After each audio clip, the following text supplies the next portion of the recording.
You're watching Fox 10 Arizona Morning. Hi, everybody. Welcome back. Well, the FAA is expected to make some type of announcement today calling for emergency inspections for U.S. registered Boeing 737-300 jetliners. Yeah, now that's the type of plane that made the emergency landing in Yuma on Friday. A crack in that Southwest plane caused the jet to lose pressure, ripping a hole basically in the plane's roof. Southwest Airlines owns most of the 737-300s, which are all under inspection. And we're told Alaska Airlines owns two.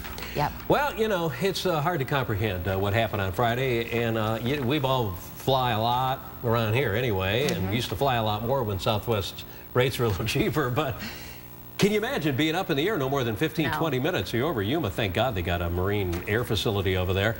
And then, you know, boom, you hear something and you look up and there's you're looking at the sky. And can you imagine what the pilot's going through? Couldn't even imagine. You know, how do you handle things like that? Obviously, those pilots are very experienced, but what's the protocol?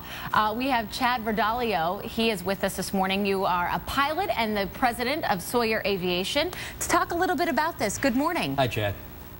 Good morning. Well, yeah, we're glad to see that the flight landed safely. But this is one of the many things that professional crews, pilots, will train for emergencies, the world over. So with just about any cabin depressurization, the procedure's basically the same on just about any jet aircraft. It's oxygen masks go on, the couple of quick checks, and basically they go right from that to initiating an emergency descent, as well as making sure that the passengers are receiving oxygen. But really their goal is to get the pilots to want to get their masks on and get the plane down to a safe altitude, usually about 10,000 feet. So with this particular flight, Chad, this was on the way to Sacramento. So I think they were up at about, what were they, 35,000 feet? And I believe so. And so they had to make a descent down to 10. How long does that take to do that? These aircraft can come down pretty quick with basically the throttles go to idle, speed brakes come out, something called spoilers, and you can come down between 6,000 and 10,000 feet per minute. So within really just a matter of minutes, they're down at a safe altitude where oxygen isn't even needed, and pretty much below about 25,000 feet, the little cabin oxygen mask would sustain the passengers. Yeah. Okay, so the pilots then made the decision, obviously they had to land the aircraft and to land it in Yuma. Talk about, that whole process. Was there any sort of issues with landing it there? How does that all happen? How do you make that quick decision? Sure. Well, we have an emergency. Really, you land as soon as practical. You look for the nearest suitable landing spot. The 737 is a fairly versatile aircraft, and the runways at Yuma are very long. They handle military fighter jets. I don't know the exact runway length, but it would be able to easily accommodate a 737 or even just about any type of aircraft flying today.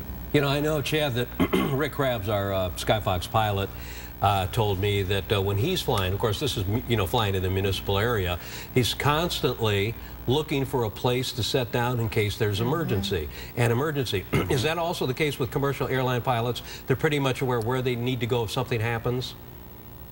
To a degree. You're always aware of your surroundings and thinking about various emergency scenarios that you could be faced with and how you would deal with them. Just kind of what's called staying ahead of the airplane.